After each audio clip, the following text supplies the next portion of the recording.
So I had manifested as a result of that traumatic event a thing called focal dystonia, which basically caused my hand to not function when I played the clarinet. My hand is totally fine. I was medically examined, everything, my brain, MRIs, everything was fine. It's just when I went to do the thing I love, playing the clarinet, my hand was like not under my control, part of it. And it was frustrating. And that went on for like 20, 25 years. And I was able to play around it and with it. And no one knew. I was able to cover it different ways. And I looked into all kinds of different therapies. But it was a combination of hypnosis.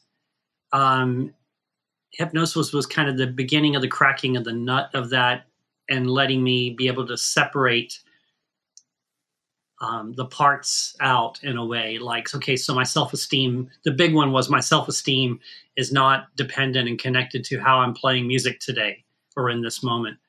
And so Scott talks about this. It seems some of these things seem counterintuitive. They seem like, oh God, that's the last thing you'd want to do is walk right into this fear or whatever. And it's not like reliving it or anything, but that's how I would kind of describe it. I had to accept that there was something I didn't know, and that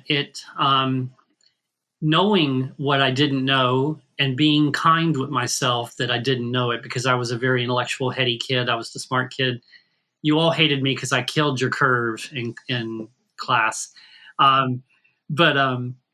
So for me, my self-esteem was connected to my knowledge, my book learning and all. And I found out that I needed to have more behavioral flexibility and see that I'm not just what I know in my head and my thoughts and all that sort of thing. And so eventually, hypnosis and some other techniques as well helped me kind of get at this cracking the nut of this focal dystonia thing that I brought into my life. And I'm happy to say that the focal dystonia is not a part of my playing anymore. And that's one of the things I use. I use hypnosis as one of my tools, my toolkit, to help musicians get this, because it's kind of a scary thing when there's no medical or physical reason for your body to not work when you're playing your instrument.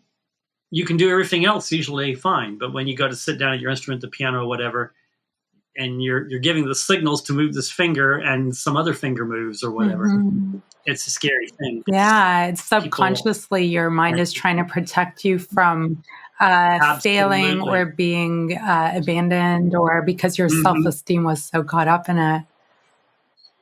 Absolutely. Yeah, it was a very traumatic thing. And I remember my dad, who was my supporter in music, we drove back the 6 hours back to where I was from after that audition. I'm trying to process it, and there was a sign on a church that happened to be facing the one-way street we were going back into our town.